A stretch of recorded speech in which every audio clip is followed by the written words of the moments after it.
I was 10 years old when Grandma came to live with us.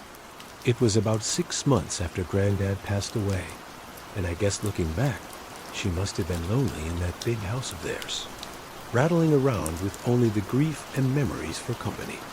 So despite a few protests from Mom, my parents took her in. There were no protests from me, none at all. Grandma was loud and fun, and I loved her. She had an almost limitless supply of boiled sweets, and she would always slip me a couple whenever she saw me. She was always the first to stick up for me. When I got in trouble too, but it was her stories I loved best. Grandma had all kinds of stories. Stories about growing up during World War II, and stories about the things she would get up to with her friends on the South Coast after her family had been evacuated. Sad stories, funny stories, adventure stories. But it was her scary stories that were my favorite. Grandma had lots of scary stories. She told me she dabbled in the occult when she was a teenager trying out Ouija boards with her friends. Tarot cards, fortune telling, all that stuff. Most of the stories I would laugh off or forget about, not long after she was done telling them, but there were a couple that really did spook me a bit. I was only 10 at the time, you have to understand. And Grandma certainly knew how to bring the stories to life. She would shut off the lights in my room, so only the glow of the night sky shone through the curtains, and she would shuffle in real close. Close enough so I could see the wrinkles on her face and smell the boiled sweets on her breath. Close enough so her deep blue eyes could stare straight into mine. She must have given me nightmares with a few of those tales, but now years later, there is only one that I can still remember. Only one that has stuck with me. The story about the shower and Mr. Longfingers. Grandma told me about Mr. Longfingers one night after I asked about her baths. Grandma used to love her baths. She would spend ages in them, light candles and incense, and lie in the tub humming to herself until the water turned cold. It drove my mom crazy. But when I asked her why she loved them so much, she said it was the only place she could relax. It was the only place that was safe for her to relax. You know, people like me who are well more sensitive to certain things, we have to have baths. She told me seriously, one night shuffling closer on the bed. I could not possibly spend that long in the shower. It would be far too risky. Grandma stared at me with those blue eyes of hers unsmiling, and I knew it was time for one of her stories. One of the scary ones. I shivered with pleasure and pulled the covers up to my chin. Why is it risky, Grandma? She half turned to look out the window, watching me from the corner of her eye, pausing for effect. I waited, feeling my heart rate pick up ever so slightly in my chest. Well, she said after a moment, it is only risky if you close your eyes, of course. If you close your eyes for longer than 10 seconds. What do you mean? Why? Well, do you ever play that game in the playground with your friends? The one where someone turns their back and the others sneak up on them when they are not looking. I nodded, and Grandma nodded back. Exactly. So that is what it is like in the shower when you have your eyes closed. That is what it is like with Mr. Longfingers. A cold itch tickled back. Who is Mr. Longfingers, Grandma? She let out a deep breath as if she wished she had not said anything, turned her head back to face mine. When she next spoke, she had lowered her voice. No one knows exactly, Grandma whispered. Some think it is a creature that is attracted to the heat and smell we give off in there. Others think it is a demon that finds a way into our realm through the dense steam clouds. No one can say for sure, because the only ones who have actually seen Mr. Longfingers are not ever going to be able to tell you. I pulled in a breath. Why not? Grandma shuffled closer along the bed and leaned towards me, leaving my question hanging in the air. Do not you worry about it, sweetheart. Do not worry. Your pretty head. As long as you remember the rules, you will be fine. What rules? Well, when you are in the shower, you try not to close your eyes for too long. 5 seconds is fine, and 10 is just about okay too. But any longer than that, yeah? Then what? Well, any longer than that, and you may just start to feel something. In the room with you, something watching. And if you ever go longer than 15 seconds, that is when you might start to hear a noise too. Hear what? A soft tap-tap of fingers on glass. Fingers drumming against the glass door of the shower. If you do ever hear that noise, God forbid will you make me a promise. What, Grandma? Promise me you will never open your eyes. I barely slept that night. Hardly at all. I would close my eyes and try to relax, but every time I did, I would imagine a face pressed against my bedroom, window staring in at me. And when I did finally get to sleep, I had nightmares. Bad ones. I had them all week, in fact. Dreams about disembodied eyes watching me in the dark, and long fingers reaching out to touch my exposed skin. It was not any better when I was awake. Either. Not really. The shower was the worst. That is when Grandma's story really got to me. I had never thought about it before, but suddenly I had trouble shutting my eyes in there. I would be standing beneath the beating water shampoo running down my face, and as soon as I squinted, my eyelids closed. I would hear Grandma's words running through my head. 5 seconds is fine, and 10 is just about okay too. But any longer than that, I would rub my hair, fast feeling the shampoo dripping off my chin, and as soon as I had counted past 5 seconds, I would feel it. A sort of pressure. Not a feeling of being watched exactly, but something close to that. I would run my fingers faster and faster through my hair, frantically trying to get the suds out, and the ready blackness behind my closed eyes, coupled with the rush of water in my ears, would feel like a held breath, like the silence before a scream. The seconds would race through my mind, and I would be so desperate to open my eyes again that I would sometimes do it before my hair was rinsed fully clean, and my eyes would sting with shampoo. But before I shut them again, I would always be sure to peer out through the steamed glass door of the shower cubicle, just to make sure I was still alone. It was not long before Mum realized something was up. She heard me crying out in my sleep one night and came in to comfort me, asked me what the matter was, and it all came out. I told her about Grandma's stories and about Mr. Longfingers. She got this look on her face when I was telling her, like she used to get with me when I had made her really mad. This wide-eyed angry look. Only this time she was not angry with me. She was angry with Grandma. My parents' room was next to mine, and sometimes if I pressed my ear against the wall, I could hear them talking in there. Soft whispers. That night, though, after Mum was satisfied, I was not scared anymore, and she had gone back to her room. The whispers were not soft at all. Oh no. I heard Mum hissing to Dad about Grandma, about the story she had told me. Mum's voice floated through the wall, sharp and crisp. You know what your fucking mother said to him now. Do not you Simon. Dad's response was an unintelligible mutter. She has told him there is a monster that will get him if he shuts his eyes in the shower. A monster. The poor kid has been having nightmares about it all week. Seriously, Simon, you had better say something to her tomorrow morning first thing, or I will. Grandma came to visit me in my room the following night. That time, as she perched on the end of my bed, there were no stories. Nothing like that. Grandma just sat there and stared down at me, her blue eyes wide and sad. The light from the moon outside my window lit up her wrinkled face. You know I would never let anything bad happen to you. Do not you? She said after a moment. I nodded my head. I know, Grandma. You know I would not let you come to any harm. I nodded again. Okay, good. That is good. She looked away from me for a moment. Out the window.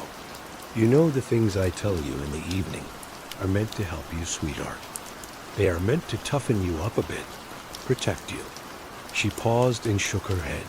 But maybe your mum is right. Maybe I went too far this time. She looked down at me and smiled. But even then, even though I was only 10 years old, I could tell. It did not quite reach her eyes. I will tell you what Grandma said. You know what I told you about Mr. Longfingers and the shower? Well, I am going to make sure you are safe. I will scare the bastard off. How about that? It will not come back in. A hurry if it has to face me. I stared up at Grandma, watching her face glow in the moonlight, watching her smile down at me. I nodded my head once. I was the one who found her. I do not know when exactly it happened, but I would guess it was about a week after we had that talk. In my room, a week after she told me she would not let me come to any harm. I woke early that morning from a bad dream to a heavy thumping sound. I sat bolt upright in bed. My room was quiet around me, and I could not hear anything from the wall that joined my parents' room either. But the house was not entirely silent. Floating down the hall, muffled by my closed door, I could hear the sound of rushing water, the noise of the shower. I leapt out of bed and ran down the upstairs hallway, heart already pounding in my chest. As soon as I reached the closed bathroom door, I started banging on it. A deep terror was welling up inside me, like cold water from a well, something I could not place, and I kept banging and shouting Grandma over and over again, even though she did not respond. Off to my right, I was dimly aware of voices from my parents. Room, the sleepy shuffle of footsteps, but before they had a chance to make it out onto the landing eye. It's starting to come back to me slowly, bit by bit. I don't know if it was opening up about my grandma's other bedtime story that did it, or the fact my wife finally persuaded me to try counseling. But whatever the reason, the memories are returning memories.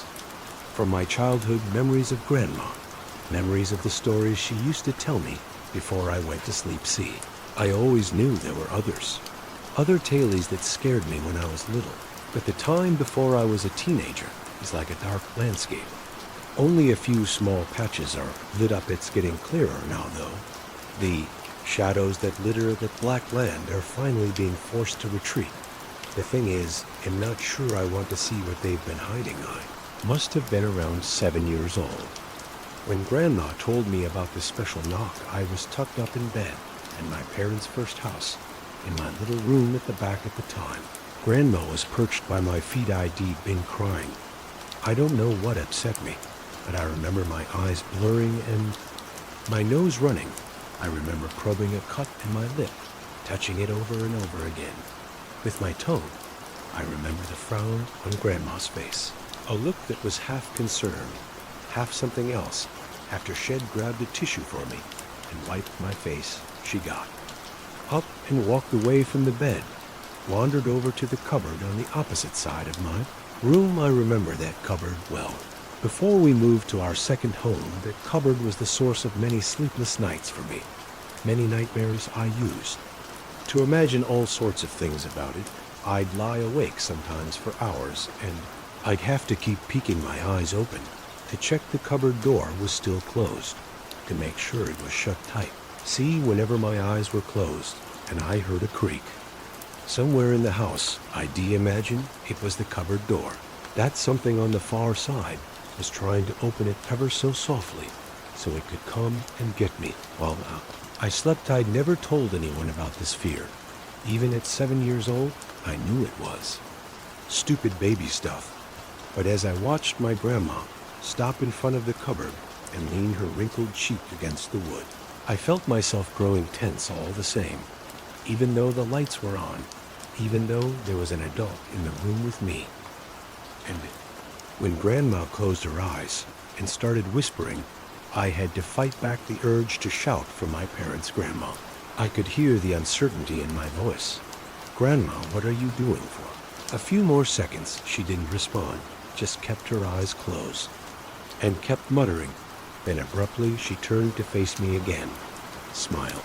And when she came back and resumed her usual position at the foot of my bed, I knew it was story time.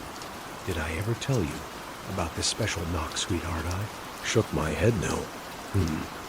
Well, maybe I was waiting until you were a bit older. The special knock can be wonderful. It can lead you to see things you wouldn't even be able to conjure up in dreams, but it can also be, well, dangerous. Grandma glanced away from me towards the bedroom door. Maybe it's one for another time, in fact. I really should be getting home to see your grandfather, and I wouldn't want to scare you. She started to get up from the bed, but I stopped her. No, don't go, Grandma. What's the special knock, Grandma's blue eyes twinkled. She hovered where she was for a moment, then sat back down. The special knock is an old trick a friend of mine taught me when I was younger, she began. Not everyone can do it, and not everyone would want to do it. You have to be brave and careful, and well, special Grandma smiled at me, like you. As I watched her, she reached into the front pocket of her cardigan and pulled out 2 boiled sweets, passed one to me. I'd already brushed my teeth, and I knew Mum would kill me if she caught me eating sweets before bed. But this was my time alone with Grandma. Mum was downstairs with Dad. Shed never know. I unwrapped the sweet and popped it in my mouth, feeling the sticky mint wash over my tongue. A cut in my lip stung slightly, but I ignored it when Grandma next spoke. Shed lowered her voice. When I was over by your cupboard door, just now I was using the magic words. Secret words that only a few other people know. Do you know what those words do? I shook my head. They turn a door into a window, a sort of gateway. The thing is, sweetheart, this place you spend your days in, this house where you live, and the building you go to school in, and the town you visit with your mother at the weekends. It's not the only place. There are other places too, and if you use this special knock on that cupboard door of yours, now that it whispered the magic words to it, you'll see them. You'll be able to see those other places for yourself. I stared at Grandma, concentrating on her words. Absorbing them, mint flooded my mouth, but I forgot to swallow now. Listen to me very carefully, Grandma continued, because this is the important bit. The way you open the window is by doing the special knock, but you have to get it right 7 knocks. On the door, that's what you'll want. 7 knocks, no more, no less, then you open it. You won't be able to step through, but you'll have one heck of a view. All right, I swallowed a view of what I don't know its real name, but the woman who taught me the special knock had her own name for it. She called it the Lunar Plane 7. Knocks takes you to the lunar plane. I could try and describe it to you, sweetheart, but I honestly don't think I could do it justice. You just have to see it for yourself. All I'll say is it's the most beautiful thing I've ever seen in my life. And trust me, I've seen plenty. Grandma plucked the sweet wrappers up from the duvet, put them back in her pocket. She put her hands on her legs, as if bracing herself to stand. Then she paused. How many knocks did I say? 7, Grandma, that's right. 7, don't forget it either.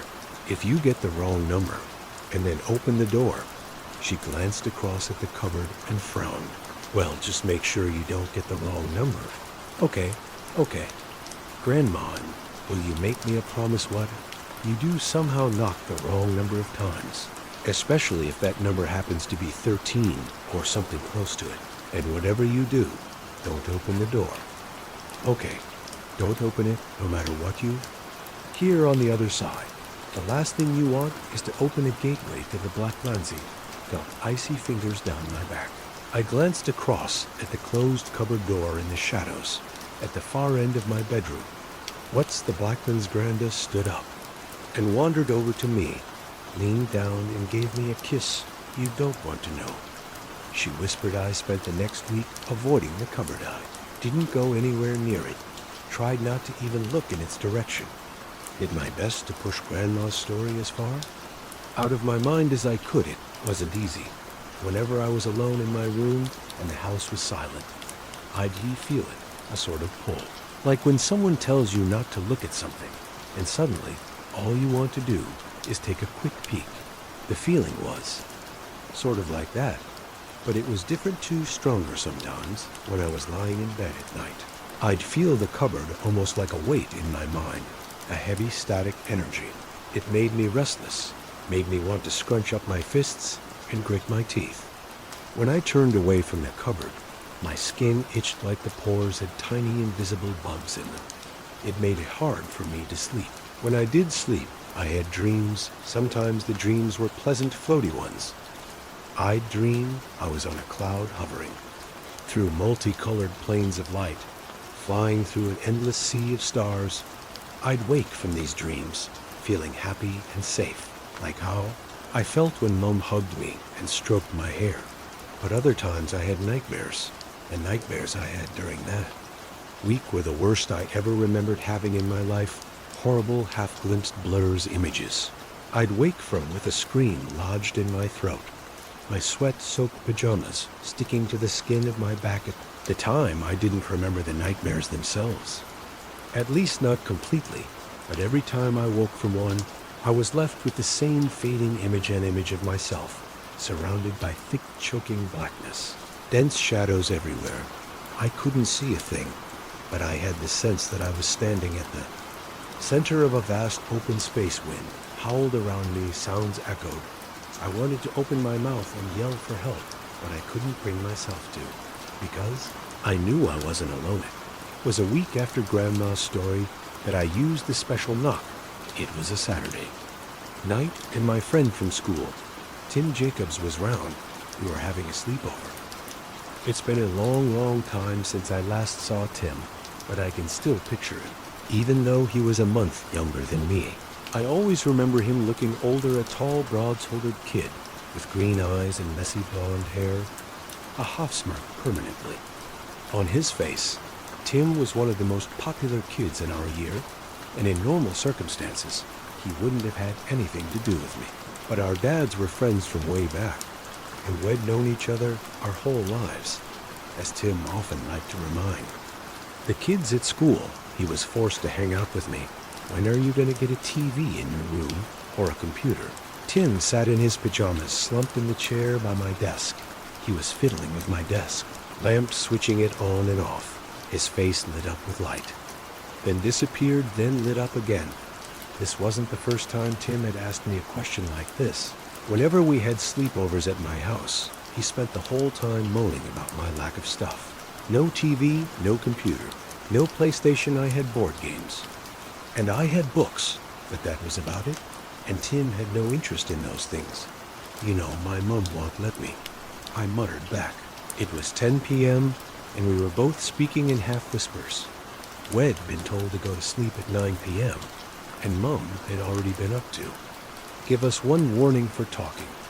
I knew from past experience that one warning was all you wanted to get. Mum had a short fuse, and she wouldn't be above grounding me. If I wasn't careful, I knew we were safe. If we kept our voices low, though, Mom and Dad were both downstairs in the lounge, watching TV, some film. The faint, tinny sound of laughter drifted upstairs every now and then. As long as we weren't too loud, they wouldn't hear. Yussi glanced warily at Tim, who was still fiddling with the lamp. He was in a restless mood, had been silent and sullen most of the evening, rolling his eyes whenever I suggested stuff for us to do. Bad signs. From knowing him so long, I knew he could get reckless when he was bored, reckless and mean. You know what? I think, said Tim, now keeping his eyes on the lamp. He was talking slowly and carefully punctuating his words with a flick of the lamp switch. I think switch light is that your mum switch dark is a bitch. Switch light. He put extra emphasis on bitch, savoring the bad word, the adultness of it. Then he stared across the room at me, fixing his green eyes on mine. I felt my own eyes prickle and suddenly had to fight to hold back tears. I looked away from Tim, and my eyes found the cupboard. Know what we could do, I said suddenly. Tim followed my gaze. I'm not playing any more of your stupid board games, he said. That's kid stuff? No, this isn't board games. This is a secret. My eye caught myself. A secret someone showed me. Yeah. What secret, Tim's voice still had an edge to it, but at the same time I could tell ID caught his interest. This was my best tool. Tim was in a bad mood, distraction. If I argued or disagreed with him, I'd only make fun of me more. But if I could get his mind on something else, I might be okay. So basically there's this special knock someone taught me. I said no. If I do a special knock on that cupboard door, then open it well, be able to see something really cool too. Rolled his eyes. Yeah, right, no. Really, eh? A witch taught me how to do it. She cast a spell on the door, and now I can take us anywhere we want to go just by knocking on it. Tim stood up from the chair by my desk. The lamplight spilled over his face. His expression was half smirk, half scowl. That's the dumbest thing I ever heard, he said. It's dumb even for you. How about instead of knocking on the door, I knock on your head a bunch of times? How about that? He took a step towards me, and I panicked. Well, if you're too scared to try it ill. Understand this was a big risk, and I knew it. But as soon as the words were out, Tim paused. Why the hell would I be scared? I'm not scared of nothing, I shrugged. Well, the spell the witch did is dangerous. Really dangerous. Like if we get the number of knocks wrong, and I do more than I should, we could go someplace bad. Tim glanced across at the cupboard door, then looked back at me. His face was hard to read. Wait, so how many knocks is it meant to be then? 7. I said quickly. 7 takes us to this awesome place. But the witch told me that if we get the knocks wrong, especially if we get close to 13 or something like that, then the door opens someplace different, someplace scary. Tim was no longer scowling. He looked across at the cupboard. Door again, a slight frown on his face. After a few more seconds, he shrugged his shoulders. Okay, go on. Let's try it. The brief wave of relief I felt was extinguished as soon as I turned to the cupboard door. It stood a few feet away from me, just outside the glow of the desk lamp. In the shadows, it seemed stupid to think that the cupboard wasn't anything more than just a cupboard. Baby stuff. But then again, as I looked at it, I remembered the dreams I'd been having all week. Nightmares and Grandma's words from the previous weekend floated back to me. If you get the wrong number, and then open the door. Grandma hasn't had her storytelling face on when Shed warned me about getting the number wrong. Shed had her serious face, and I was sure of it, as though she really meant what she was saying. And what was it Shed said about 13 knocks? You do somehow knock the wrong number of times, especially if that number happens to be 13 or something close to it. Then whatever. You don't open the door. Okay, don't open it no matter what you hear on the other side. I shivered. Still, that was all right, isn't it? I'd just have to make sure I only knocked 7 times ID count as I went. Easy peasy. Pulled in a deep breath and stepped. Towards the cupboard. Felt Tim's eyes on me. From downstairs at the edge of my hearing, I caught laughter floating up from the lounges. Okay, I told myself your parents are just downstairs. And besides, nothing's really going to happen, is it, Grandma? Can't really turn doors magic. Get on with it, said Tim. If you're going to do your special needs now, or whatever the hell it is, then do it. Okay, don't just stand there. I ignored him. By now, I was directly in front of the cupboard door. I could feel that tingle again, too. That pressure beneath my pajamas. My skin was all goosebumps. It might only have been the slight chill in my bedroom, and nothing more than that. But then again, I knew it was more than that. I could feel it in my mind, a heaviness that was like the start of a headache, a pull behind my eyes. As I reached up and made my right hand into a fist, it felt like I was no longer in control of my body. Knock-I struck the wood with my fist softly. The sound was dull and odd. Hollow knock-I felt Tim at the edge of my vision, moving up beside me. Knock somewhere in the distance. I heard a faint sound knock. At first, I thought it was noise from the TV downstairs, but not then. I thought it might be coming from outside my bedroom. Windowing, knock then. It sounded as though it was all around me. And knock finally. As my fist struck the door for the 7th time, I realized what the sound was. A whistle. A faint low hum coming from inside the cupboard. The echo of my final knock faded, melting into the noise beyond the door. My skin tingled. I stepped forwards almost in a trance, my hand reaching for the door knob end. Then I felt myself shoved to one side as Tim pushed past me. Bang, bang, bang, bang, bang, and he fell. stop him, or even so much as call out.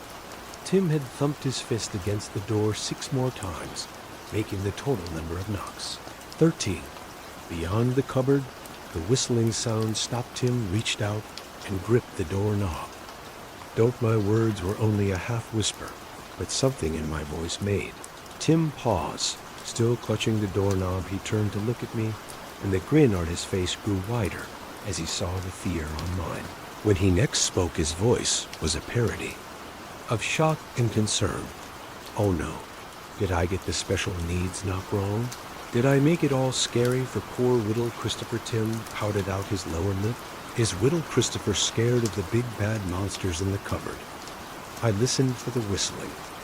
Noise beyond the door, for any noise beyond the door, but could no longer hear anything. Don't open it, Tim. I'm serious. Oh, you're serious, are you? Oh, okay. I didn't realize how serious you were. I wouldn't want you telling your mummy on me. Tim took his hand away from the door and rolled his eyes. Turned away. I felt my body begin to untense, but just as I was turning away too, Tim spun back round and grabbed for the doorknob. Terror rolled through me in a sick wave. I turned just in time to see the cupboard door flying open. I opened my mouth to scream, but the sound died in my throat when I saw what was on the other side. Nothing. Nothing at all. Just some clothes hanging up and toys littering the floor. The exact same view I had whenever. I looked in the cupboard, nothing else. Oh wow, the look on your face. I turned to see Tim with his hands on his knees, his body shaking with laughter. You look like you are going to wet yourself. Oh, Chris, the guys at school are going to love this, I felt. My cheeks burning, I turned away from Tim and stared into the shadows of the cupboard. Told myself I wouldn't cry. Told myself Tim would be gone in the morning anyway. I turned away from the cupboard and walked back across my room towards my single bed. Where are you going? To sleep. Oh, what's wrong, Christopher? Did your special needs cupboard not work? Shut up. I was halfway across the room by that point, but when the cupboard door slammed shut behind me, I jumped. I looked back and saw Tim standing in front of it, staring after me, no longer laughing. What did you just say? Just leave me alone, Tim. I'm going to sleep, and you should as well. If you keep banging around, Mum's gonna hear you, and then we'll both get grounded. Tim's frown deepened for a moment and then faded. He glanced towards the bedroom door. As he paused to listen, I knew he could hear what I heard: footsteps on the stairs. The TV had gone off, and my parents were getting ready for bed. Tim looked back at me and shrugged. When he next spoke, he'd lowered his voice. Whatever, I'm bored anyway. There's never anything to do around here. He made his way over to his sleeping bag, which was set up near the bedroom door. I walked over to my desk and switched the lamp off then. Made my own way to bed. I suddenly felt exhausted. As I clambered under the covers, I heard Tim's voice, a soft hiss in the darkness. Night-night, Christopher. Don't let the cupboard monsters bite. His laughter followed me into an uneasy sleep. It was a noise that woke me, a soft tapping like fingertips drumming on wood. I had a vision of Tim at my desk, tapping his fingers against the surface while he switched the lamp on and off. But when I creaked my eyes open, the room was still dark, and my desk chair was empty. Tap, tap, tap, tap, tap, tap, tap. I hadn't dreamed it. The sound was still there, constant and steady. Tap, tap, tap, tap, tap, tap, coming from the far side of the bedroom. Dread surged through my chest and stomach, forcing me fully awake. I lifted my head from my pillow slowly and peered into the shadows. Tim was standing in front of the cupboard, his back facing towards me, blonde hair sticking up in clumps, still messy from sleep. As I watched, he took a step closer to it, then another. Finally, he began to reach out a hand, as if in slow motion, for the cupboard's doorknob. Tim, why would you tell a 5-year-old kid such a fucked up tale? Ever since the memory of my 5th birthday came back to me, this is the question I've kept asking myself. But I don't have the answer. I suppose I shouldn't be that surprised, given the other stories my grandma told me When I was little, the one about Mr. Long Fingers, for instance, and the secret of his special knock. I really shouldn't be surprised at all, Dot. What follows is a memory from the day I turned 5. I must have been repressing that day for years, because it's taken weeks of therapy for me to unlock it. Grandma, will you tell me a story before bed? She was halfway to the bedroom door when my words stopped her. I didn't want her to go. Grandma had just tucked me in and turned off my bedside lamp, and I suddenly felt afraid. Partly it was the darkness of my bedroom. The shadows were so thick. I could barely make out my stuffed toys, sitting in a row on top of my dresser, but mainly it was my new birthday present. The present Grandma had got me. It wasn't my main present that was the pack of monsters in my pocket toys I'd ripped open downstairs. No, this was an extra present. A secret present. I hated it even in the dark. I could see its shadowy outline on my bedside table. The thing gave me the creeps. A story? Well, what kind of story would you like to hear? It was a silly question, because Grandma only ever told me one kind of story, the scary kind. But because I was already a bit freaked out, I said something I wouldn't normally have done. Nothing too scary, Grandma. Grandma raised her eyebrows at me. Not too scary? I shook my head. She leaned over and switched my bedside light back on, then perched at the foot of my bed, smiled down at me. Out of the corner of my eye, I could still see Grandma's present. It was watching me from my bedside table. I did my best to ignore it. Okay, said Grandma, making herself comfortable. I think I'll tell you a story about a witch. Once upon a time, Grandma began, there was a young woman who lived in a cottage by the sea. She didn't have a care in the world. She went to school, and she painted, and she read adventure books by the fire in the evening. This girl lived with her mother and her grandmother, and they were all very close. She loved her family very much. One day in the early summer, the girl was coming home from school when she met a boy on the path. She'd never spoken to him before, but she recognized him well enough that he wore the same uniform she did, after all, and she guessed he must be in the year above her at school. Where are you off to? Said the boy. His shirt was untucked, and he was smoking a cigarette. The girl hesitated. Her mother had told her cigarettes were bad. She'd also told her never to speak to strangers on her way home from school. But then again, thought the girl, was this boy actually a stranger? The headmaster at their school said they were all one big family. If this boy wore the same uniform as her, they couldn't really be strangers, could they? I'm going home, answered the girl. My house is along this path. The boy finished his cigarette, then flicked it into the grass. He smiled at the girl.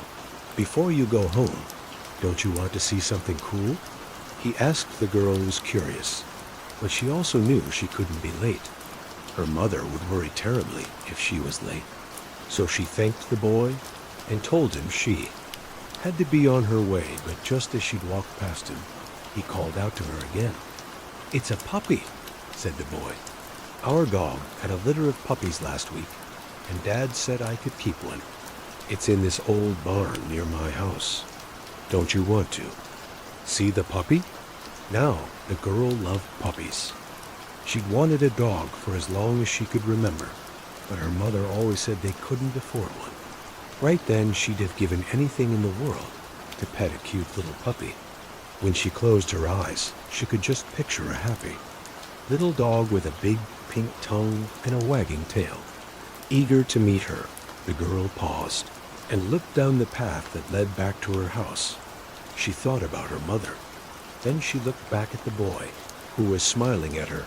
Was there really any harm, thought the girl, in taking a quick look?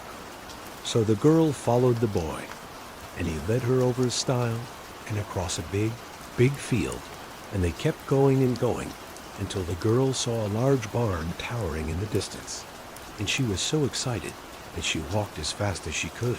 And the boy laughed and walked right along with her. The girl only started to feel nervous when they were right outside the barn. It had taken longer to get there than she'd thought it would, and the sun was a lot lower in the sky now. She was going to be late getting home. Her mother would be worried. She wanted to see the puppy quickly so she could hurry back. But the barn was dark and full of shadows, and she couldn't see any sign of it inside. "It's just over here at the back," whispered the boy as he took her hand and led her into the shadows. "He's going to be so excited to see you." So the girl took his hand and followed him, and even though his palm was sweaty, she held onto it tight because she was suddenly starting to feel afraid. It was only when she heard footsteps and laughter behind her and turned to see two bigger boys emerging from the barn shadows that the fear inside her turned to terror. When the girl finally got back home, the sun was setting over the ocean, and the sea was the color of blood. The girl made it through the door of the little cottage before she collapsed in a heap in the hallway. Crying her eyes out, it was her grandmother who found her like that now. The girl's grandmother was very old and very wise. Mother used to tell her that Grandma had lived so long and seen so much that she knew all the world's secrets. When she was little, the girl had been frightened of her grandmother, but now the old lady took the young woman in her arms, and she comforted her, told the girl her mother was working late, and she wouldn't be home for a while, told the girl she could tell her anything she wanted, and in the hallway of their little cottage, the girl she told her grandmother about the boy and the barn and all the horrible things those bigger boys had done to her in the shadows.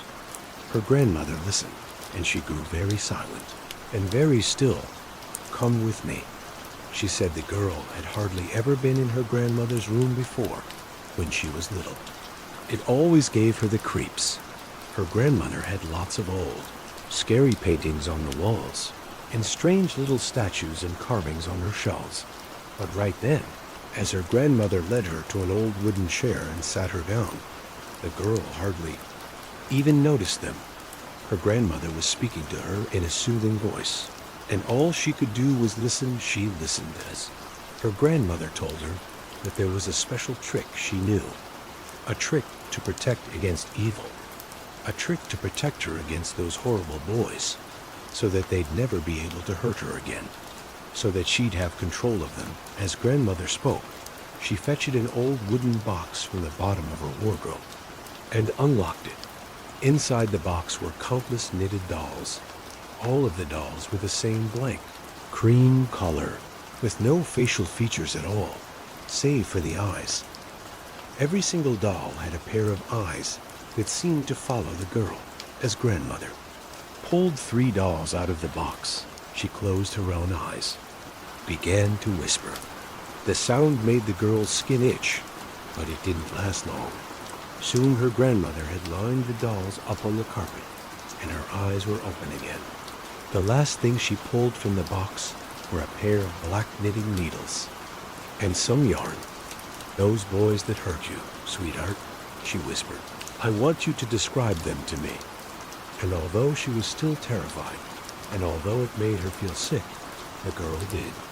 She described the boys as well as she could remember. She described them as her grandmother went to work with her needles. And finally, with the blood-red sun disappearing below the sea, outside the cottage window, the dolls were finished. The girls. Grandmother took the girl by the hands and looked into her eyes. "I want you to keep hold of these dolls, sweetheart," she whispered. "As long as you have possession of them, those boys will never be able to hurt you again. And do you know what? Those boys never did." The girl was sitting in an armchair overlooking the sea when her grandmother burst through the door of the cottage. It was 2 days after they'd made the dolls. And for the first time since she'd met the boy on the pathway, the girl was feeling calm again. She was feeling calm, but her grandmother clearly wasn't. As the girl turned from the window and smiled in greeting, the old woman held a newspaper out. To the girl with shaking hands, "3 brothers tortured and killed in brutal mass slaying." Read the headline. "Agatha," whispered her grandmother. "Oh, Agatha, What did you do?" But the girl just kept smiling. She kept smiling as she took her grandmother by the hand and led her upstairs to her bedroom. She kept smiling as she opened her little cupboard and pulled out a cardboard box dog. And when the old lady cried out in shock and horror as she saw the 3 dolls inside, the girl kept smiling still. "What did you do, Agatha?" whispered her grandmother again. But it was pretty obvious what the girl had done. Each of the dolls had been impaled with at least a dozen sewing pins, all of which had been pushed through their knitted heads. The area below each of their waists had been burned black with a flame. The girl smiled down at her work and took her grandmother's shaking hands in her own. "They won't be hurting anyone now, will they?" she whispered. "You see, sweetheart," said Grandma as she stood up from my bed and switched off the light. "I gave you one with a happy ending." I lay in the dark, feeling sick. I don't think I'd understood everything Grandma had told me not. Right then, at least, but I'd understood enough. I'd understood enough to know. I felt worse now than I had before the story started. "Grandma, wait," I said, my voice stopping her mid-turn. "Isn't your name Agatha?" Grandma looked back at me and smiled. She walked over and leaned down, kissing me on my forehead. "Time to get some sleep, Christopher," she whispered. "And remember, that present I got for you is always there, if you ever need it." She stood up and left my bedroom. I stared after her, but a few moments later, my eyes were pulled back to the gift on my bedside table. The knitted dollet gazed right back at me, its face featureless save for 2 blank, staring eyes. For obvious reasons, I can't give too many specifics, and I've changed some minor details so patients can't be identified. But I need to get some of this off my chest. Medical school doesn't prepare you for the things you will see in real life. Miranda was a 5-year, 4-month-old Caucasian female with no prior psychiatric history. I was working as a hospital consultant at the time. She was admitted to the PES floor earlier in the week for seizure-like activity, and I was consulted by her primary team for evaluation of odd behavior. You never know what you'll be walking into with a vague consult like that, and usually he'll try to get more details, but the resident requesting the consult had a tone in his voice of restrained terror and urgency. So I decided to just come see for myself. Miranda was small for her age, thin and waif-like, with pale milky white skin and long dark hair. When I entered the room, she was lying in bed watching cartoons, a blank expression on her face. Mom was in the corner in a chair, knees pulled up to her chest, a vacant stare on her face. When she noticed me, she jumped up and swiftly walked over. "Please don't make any loud sounds, doctor. She doesn't like that," she said in a small voice. I introduced myself and started to take a history. Miranda had reportedly been a normal, chatty little girl until 2 weeks ago, after she came home from visiting her father in another state. Mom noticed right away she was acting differently. She was quiet, talked very little, and never smiled. When she called the father to ask if anything happened, he said nothing out of the norm. The night before hospital admission, Mom said she walked into the kitchen to get a glass of water around 2 a.m., flipped on the light, and Miranda was just standing there facing the refrigerator. Mom screamed because she wasn't expecting to see anyone there, and Miranda turned her head sharply toward her and said in a deep voice, "Be quiet." She then went back to staring at the fridge. Mom was speechless. After a moment, she walked up to Miranda and gently guided her back to her bedroom. She thought maybe she was sleepwalking. Mom told me. I've never heard that voice come out of her before. It didn't sound anything like my daughter. It was deep, almost like a grown man trying to sound like a little girl. The next night, Mom couldn't sleep. She kept hearing the voice echoing in her head. She decided to get up and check to see if Miranda was in bed. Her door was open, and by the sliver of light from the hall, she could see a body on the floor. Alarmed, she flipped on the light and shrieked as she saw Miranda on the floor, her back completely arched, her face upside down, contorted and frozen. And if she were caught mid-scream, though, she was silent. Then the voice came again, deep and masculine. "Be quiet, you whore." Mom was tearful and shaking as she recounted the story. She had no idea where Miranda could have heard that language, and she had never said anything like it before. She was usually a polite and happy child Mom had gathered her up and taken her directly to the emergency room. After this incident, they admitted her for long-term EEG monitoring to assess for seizures. But so far, everything was normal. If you've never experienced EEG monitoring, it's basically where they attach a bunch of electrodes to your head, monitor you on a 24-hour video, feed and try to capture a seizure. Apparently, this process had not been going well. The resident showed me a few clips from the week. It usually happened around 2 or 3 a.m. Miranda would get up from bed, lie on the floor, and arch her back. The nurse would come in and try to get her back into bed. If anything loud happened, the child would scream in an unearthly deep voice curse and call the nurse unpleasant names, including whorebeast and cunt. It was unnerving to hear this adorable little child say such vile things in that voice. The testing showed she was not having a seizure during the episodes. Her vital signs were all stable, and so far, all the lab work was normal. I spoke to Miranda for a while. She was soft-spoken and answered my questions in a flat, unemotional tone. Her eyes were vacant, like looking into the eyes of a veteran in the middle of a PTSD flashback. The eyes looked at you, but seemed to be seeing beyond. You threw you to somewhere else. I decided to try an experiment. As we talked, I slowly dialed up the volume on the TV. Once it started getting louder than normal speaking volume, Miranda stopped mid-sentence and stared me right in the eyes. I froze in. Seen a lot of shit in my line of work. I've seen people in violent, psychotic episodes, people smearing their feces on the walls, people cutting themselves, spitting, screaming, punching, you name it. But something about the way she looked at me scared the shit out of me. I turned the volume back down. She looked away and finished answering the question. I felt bad for my mom. It was like one day she had a sweet, normal daughter, and the next day it was very unusual. I didn't know what was wrong or how to help. I recommended therapy. I never saw them again, but I think about her often. For those of you who read the first post, I have an update on Miranda. Unfortunately, I'm not very happy. She saw my therapist friend for a few months after she left the hospital, but they didn't make much progress. The abuse allegations were never substantiated, and her behavior continued to deteriorate, yelling obscenities at Mom, having non-epileptic seizures, until finally she actually stopped talking altogether. The last time they saw the therapist, their plan was to follow up at Mayo Clinic for further evaluation. My friend never saw or heard from them after that. If we want to be optimistic, maybe Mayo figured out how to help her, and that's why she never returned to therapy. I wanted to say thanks to everyone for the positive response in my first post.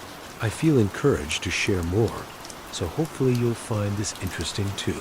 Again, names and details have been changed for anonymity. I first saw Jason when he was 6 years old. He came from an amazing home. From what I could tell, Mom was a teacher and Dad an engineer. They seemed kind and loving, and had already raised 2 polite, well-adjusted kids. And they had Jason I see a lot of kids with. Aggression. Usually it is impulsive in the moment, emotional dysregulation, leading to violent acting out of some sort. Not so with Jason.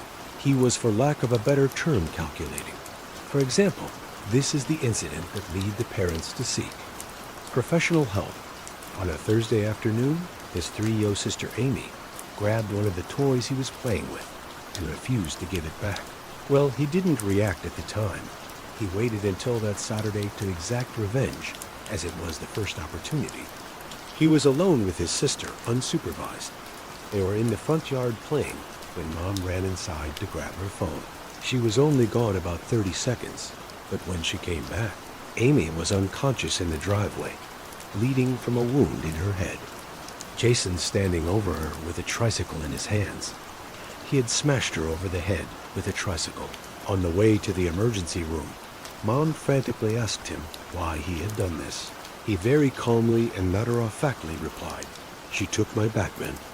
When we were at Nana's Batman is mine. Now I get parents in my office all day long who tell me how bad their kid is, how he was just born to be oppositional and destructive, despite all their wonderful parenting 99 times out of 100. That is weapons. Grade bullshit.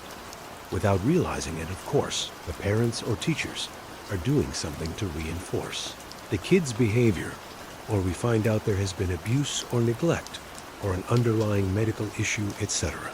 There is almost always a reason the kid is bad. Jason was the first child I ever treated, who I thought was actually just born that way. He was born entirely without the capacity for empathy. That scares me because it means you can do absolutely everything right as a parent and still end up with a future serial killer for a child. You may think I'm being dramatic, but let me tell you a bit more about Jason. When he was 5 years old, he spent the weekend at Grandma's house. She was your typical sweet little old lady weighing in at about 95 pounds. She baked a batch of sugar-free cookies for the weekend with her grandson and planned some wholesome activities like puzzles and coloring. The first day went pretty well until Jason tasted one of the cookies she made after dinner. He spit it out onto the floor, looked Grandma intensely in the eyes, and said, "I'm going to cut your face off." She was quite shaken by this and put him to bed early in the guest room. That night at 3:30 a.m., Grandma suddenly awoke to the sound of breathing close to her ear. When she opened her eyes, Jason was kneeling beside her in bed, watching her sleep. A blank expression on his face, startled and disoriented. She tried to get up quickly and tumbled onto the floor. She realized she couldn't stand up, so she called out to Jason to go grab the phone. She looked up helplessly as he peered down at her from atop the bed. He didn't say a word and didn't go for help even as she started to cry and beg. After a few minutes of watching her, he stood up and walked out of the room, closing the door behind him. Grandma lay there in pain for the rest of the night and half of the following day. Finally, Jason's mom came by the house to check on him around noon. She walked in to find Jason sitting in front of the TV with a bowl of cereal. She could hear whimpering coming from the bedroom. Grandma was taken to the ER with a broken hip. When asked why he didn't get the phone for Grandma, he answered, "I don't like her. Her cookies taste like sand." Jason was not invited back for another sleepover. There are more examples of disturbing things Jason did, but they all involve animals, and to be honest, I can't stomach thinking about it, let alone retelling it. Suffice it to say, several lizards, numerous insects, one hamster, and one cat met a very unpleasant demise at the hands of Jason. And that's just the ones we know about. He has been in intensive therapy for the past 5 years. It has not seemed to make a difference. If anything, I'm afraid it may be making him even more dangerous. He is very intelligent, and he's learning to feign the normal human reactions and emotions he is supposed to have. He is getting better at hiding the parts of himself that make other people uneasy. He's becoming a very charming little sociopath. Even his mom thinks he's getting better and outgrowing his old habits. But he still confides in me that deep down he feels nothing watching another human or animal suffer is fascinating to him, and it's the only thing that gives him a small thrill, while the rest of life is utterly numb and boring. He tells me he has stopped killing animals, but I don't believe it for a second. I try to have hope for all of my patients, but deep down I truly think he will move on to killing humans someday, and absolutely no one will see it coming. I guess, except me. "Son, we need to have a chat about internet safety." I slowly crumpled down onto the floor next to him. His laptop was open, and he was playing Minecraft on a public server. His eyes were locked into the action. Comments scrolled down the side of the screen in a chat box. "Son, can you stop your game for a minute?" He exited the world, closed the laptop, and looked up at me. Dad, is this going to be another cheesy, scary story? What? Asterisk, I faked hurt feelings for a second, and then grinned at him. I thought you liked my cautionary tales? He grew up listening to my stories about children who encountered witches, ghosts, werewolves, and trolls. Like many generations of parents, I used scary stories to reinforce morals and teach lessons about safety. Single dads like me should use all the parenting tools at their disposal. He scrunched his face a little. They were fine when I was 6. But now that I'm getting older, they don't scare me anymore. They seem kinda silly.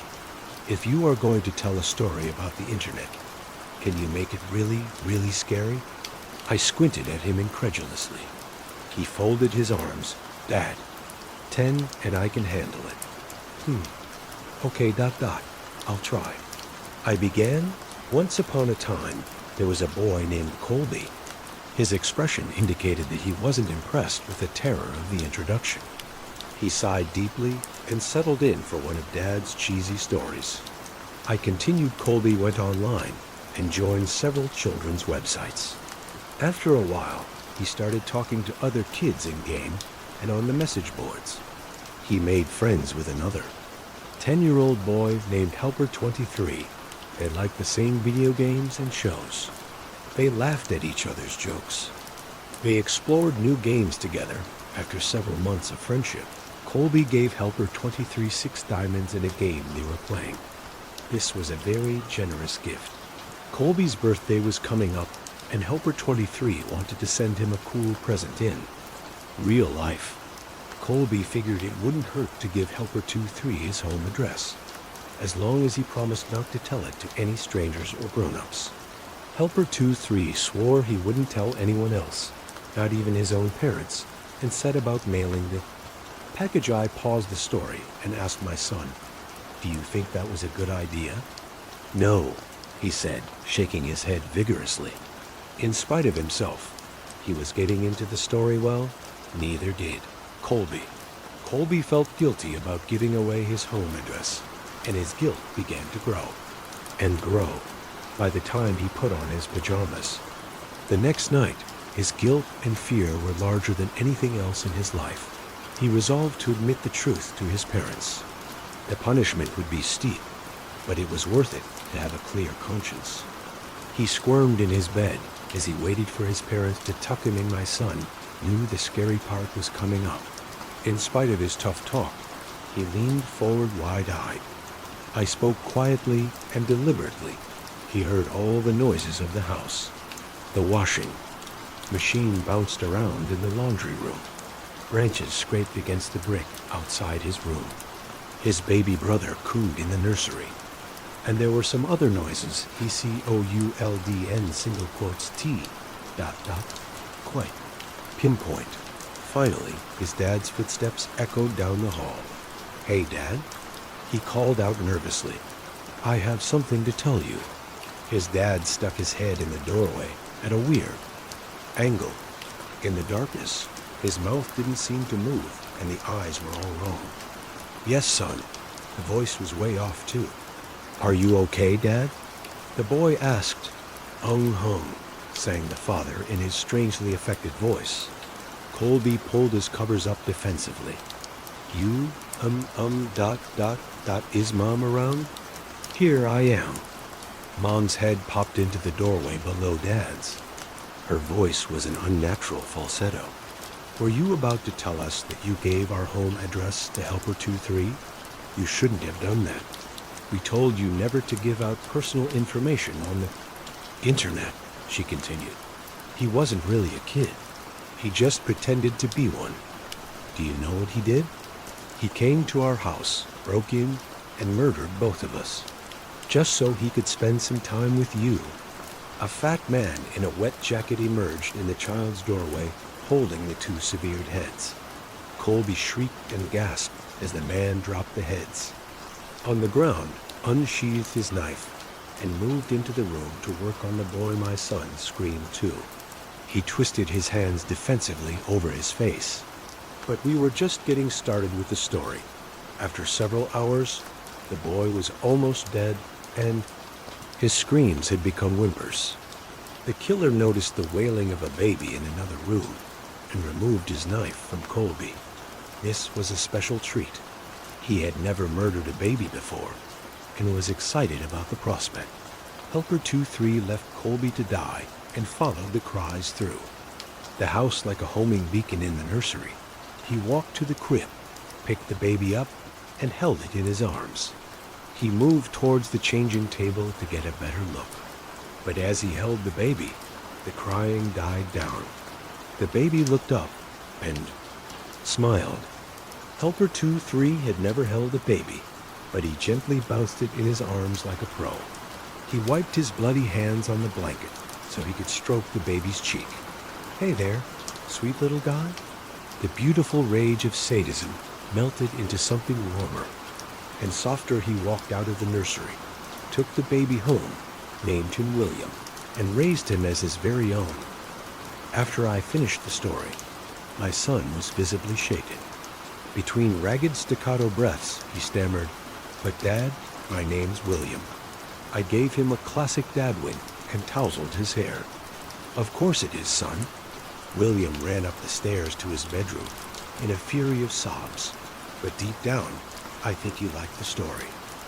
I've been packing boxes for the past few days, moving out of my parents' place and into my own.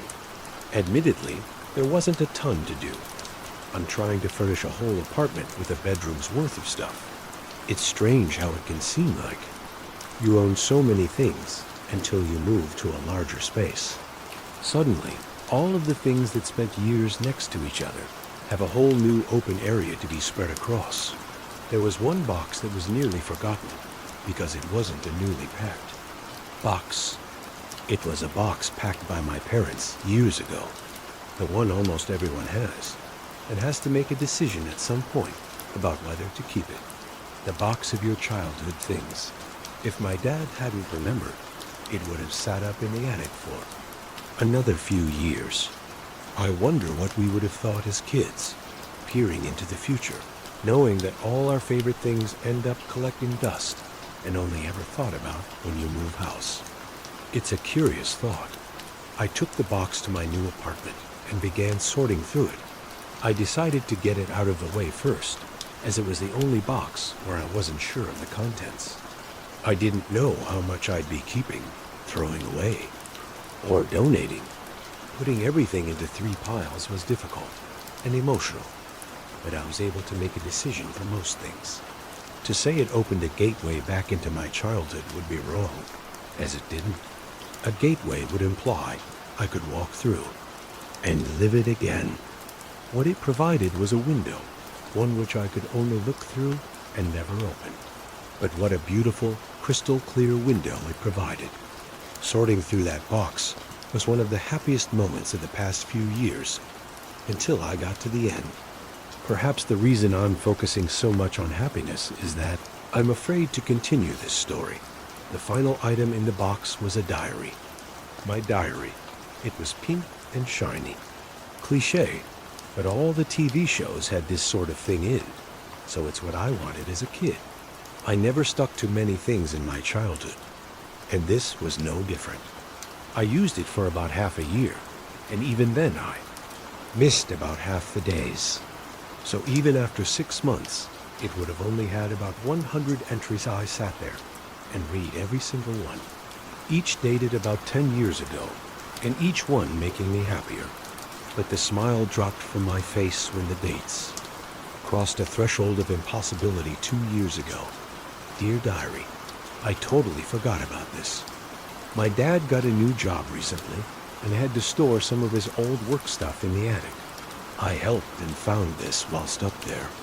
Reading through the old entries was enchanting, to say the least. Maybe I'll come back sometimes and write more. Alicia, my handwriting, my name. But I hadn't been up here 2 years ago. My dad didn't get a new job 2 years ago. It didn't make sense. I wasn't exactly scared at that point. I didn't know what to think. I was just confused, and so I read on 1 year ago, Dear Diary, this again. although I don't remember writing that last year. How strange. Was still cool to read through all of this, though. I've just moved out and found this in a box of old stuff. Good job my dad reminded me about it. I'm hoping that living alone isn't as scary as it seems. I suppose only time will tell. Future me, you got this. Alicia, how could this be dated a year ago? This all happened, but it happened the same day I had read it, and I certainly never wrote it 6 months ago. I'm not doing this diary shit. What the fuck is this? I've never had a diary in my entire life. How does this thing know everything that has happened to me as a kid? At this point, I started to freak out. This entry wasn't like the others. It wasn't just confusing for me, but clearly whoever wrote it was also confused and concerned. Except, they still seem to think their me the next one changed at 4 months ago. How odd. This entire journal perfectly describes my life up until a couple of years ago. I'm moving out in a few months. I haven't already moved out. But all of the entries as a child perfectly mimic my life, except for one crucial detail. My name is Rebecca. How on earth could this be? The next one was the worst 2 months ago. Dear Diary, someone just broke in. I'm hiding in the attic, and I found my childhood diary. I've called the police, but I'm scared. I just need to take my mind away from this. The police wanted me to stay on the phone, but I was afraid of making noise. I can hear them downstairs. I hope I get to read this again soon. Writing this makes me feel like I'm going to be okay. It turns this into a memory, and not a final day. I wish I had time to read the past entries, but I don't. I promise I will soon. I just hope that I manage to. The entry ended there. It's covered in dry blood at this point. I was physically shaking, but I felt like I had the duty to continue this. And so I took out a pen and wrote, Dear Diary. I don't know what this thing is. Will I remember writing this? What kind of power this book has is beyond me. But whatever is going on, I don't like it. I died. I moved out a year ago. My dad got a new job 2 years ago. My name is Rebecca. None of it makes any sense. My pen ran out of ink, so I went looking. For another one, I intended to finish the entry. But when I returned, the journal was gone. I wonder where it went. During quarantine, my 4-year-old and I played a lot of hide and seek. Well, hide and seek with a few extra rules. 1, I'm the only one that hides. He doesn't want to. 2, I have to call out you every few minutes, otherwise he'd never find me. And 3, when he gets close, I pop a hand or foot out of my hiding spot, and he shrieks, I see your feet, ah ha ha ha. 4-year-olds are really stupid, okay? And I didn't exactly have the money to buy him a ton of toys. We just moved into this house a few weeks ago. The rent took up nearly my entire paycheck. I got all the furniture from FreeCycle. We ate beans and rice often, and I was still driving around a 20-year-old car. Hide again, Benjamin said, tugging my hand. Hide again. But it's almost bedtime. Please? Okay. But only one game, okay? Go count in the kitchen. He ran around the corner as fast as he could. 1, 2. I ran through the living room, and then I saw it. The hall closet. Perfect. I opened the door and ducked inside. It was a tight fit, all those scratchy, furry old coats pressing against me. But it was worth it. Because the better the hiding spot, the more time I got to myself. I pulled out my phone and started browsing Reddit. Soon his muffled footsteps sounded around the dining room. I waited a minute. When he didn't seem to be coming my way, I cracked the door. You who? I called. Out. Footsteps grew louder.